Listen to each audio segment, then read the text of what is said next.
মৰমৰ ছাত্ৰ-ছাত্ৰীসকল class tutor YouTube চেনেলে তোমালোকক সকলোকে স্বাগতম জনাইছোঁ। সপ্তম শ্ৰেণীৰ ইংলিছ বিষয়টোৰ পাৰ্ট নম্বৰ 1 মানে লেসন নম্বৰ 1 হবিজ। হবিজ মানে কোনে কি কৰি ভাল পায় এইটো মানে লৈ তোমালোকৰ আজি ভিডিঅ'টো। সো ভিডিঅ'টো ভাল লাগিলে এটা লাইক কৰিব, লগতো চেনেলটো সাবস্ক্ৰাইব কৰিবা আৰু বন্ধু-বান্ধৱীসকললৈ শ্বেয়াৰ কৰিবা। আহিতে তোমালোকৰ মেইন ভিডিঅ' লৈ যাওঁ। সো তোমালোকৰ প্ৰথমটো কোৱেশ্চন দি আছে, let's find out the much we have understood. কি বুজিলে তাৰ পৰা তোমালোকৰ কোৱেশ্চন আনসাৰ লিখিব দিছে।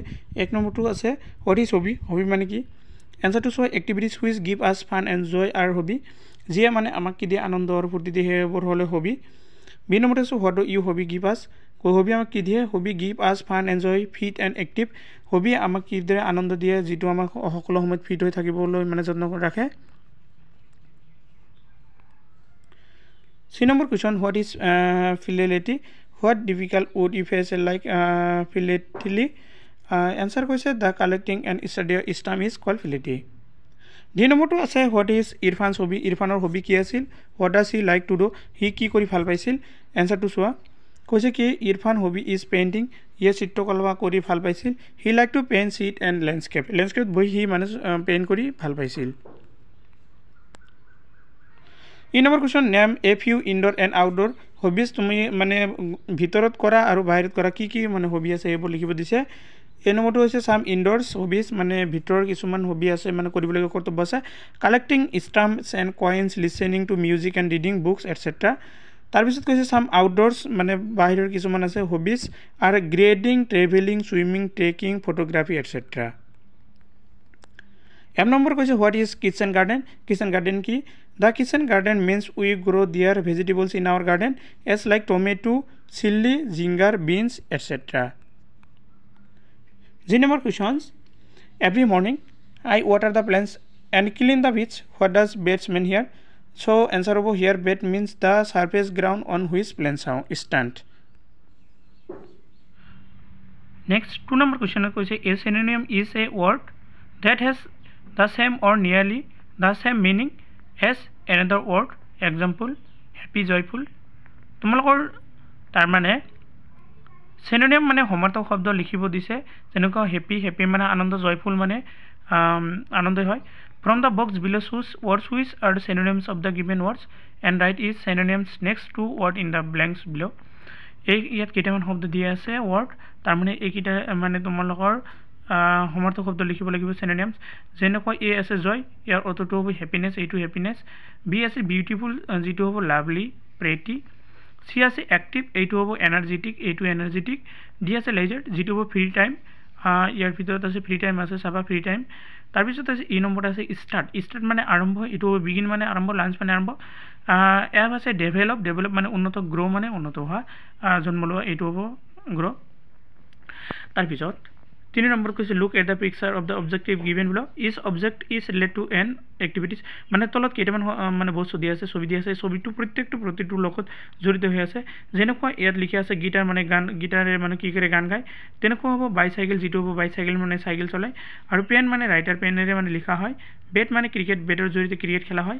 বুক ৰিডাৰ মানে বুক কি কৰে মানুহ পঢ়ে, সেইটো ৰিডাৰ হ'ব। বট, বটিং বা ৰয়িং হ'ব, নাও চলোৱা হয়। Next 4 number, let's play the game. এইটো দৰকাৰ নাই, গতিকে 5 নম্বৰটো চোৱা, Parveen's hobby is baking, fill in the blanks in the paragraph below with words the rhyming word bake, such, a check. এনেকুৱা ধৰণৰ বেক, চেক এনেকুৱা শব্দ দি মানে বাক্যটো পূৰা কৰিব লাগিব, মানে পেৰাগ্ৰাফটো পূৰা কৰিব লাগিব। মই কৰি দিছোঁ, চাবা, এইটো তোমালোকে চাই ল'বা, মানে লাইন বাই লাইন পঢ়ি দিব গ'লে মানে বহুত দীঘলীয়া হয় ভিডিঅ'। চ' সৰুকৈ দিছোঁ, এইটো লিখি দিছোঁ, তোমালোকে মানে ভিডিঅ'টো গ্ৰুপ কৰি চাই ল'বা। এতিয়া আহা 6 নম্বৰ, এটা কি কৈছে যে Roktim's hobby is traveling. He loves visiting places. He always prepares his itinerary before traveling. He leaves his itinerary with his mother. His mother knows where he is by looking at the itinerary. Read his itinerary. Personal travel কৈছে destination Majuli Assam, duration 2 days, date of departure 10 November, date of arrival 10 November, place of stay Mahyang Lodge, Kamlabari, Tiniali.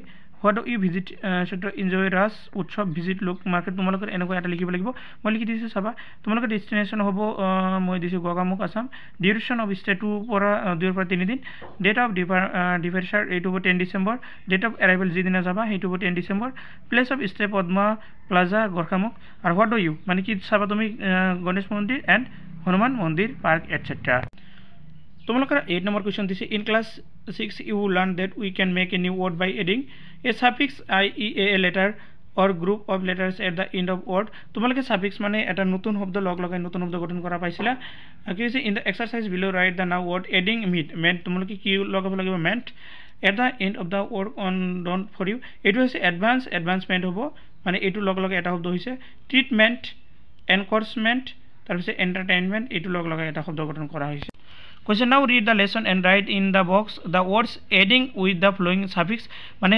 ion ing event এইকেইটা লগ লগাই মানে লেসনটো গল্পটো চাই তোমালোকে মানে এইকেইটা শব্দ লগ লগাই এটা শব্দ লিখিব লাগিব কেইটামান এটা মানে আয়ন মানে থাকিব লাগিব লাষ্টত এনেকৈ দেখাইছো মই combination competition collection communication reflection international আৰু আইএনজি লগাই singing reading playing writing taking working visiting ment department advancement government receivement এইকেইটা মানে লিখি দিছো 9 number কি কৈছে read the lesson and look at the sentence where the following phrasal verbs beginning with take occur then write the sentence in the space given below words web এইকেইটা মানে শব্দ লগালে তোমালোকে এটা শব্দ গঠন কৰিব লাগিব এক নম্বৰটো সোৱা লিখি দিছো I like to take out my football and play with my friends দুই নম্বৰটো হৈছে I used to read a story book তাৰ পিছত তিন নম্বৰটো হৈছে just look up at the sky the sun is very bright today so আজিৰ video এখানে লৈকে ভিডিওটো সম্পূৰ্ণ কৰিছো আৰু তোমালোকক সকলোকে ধন্যবাদ জনাইছো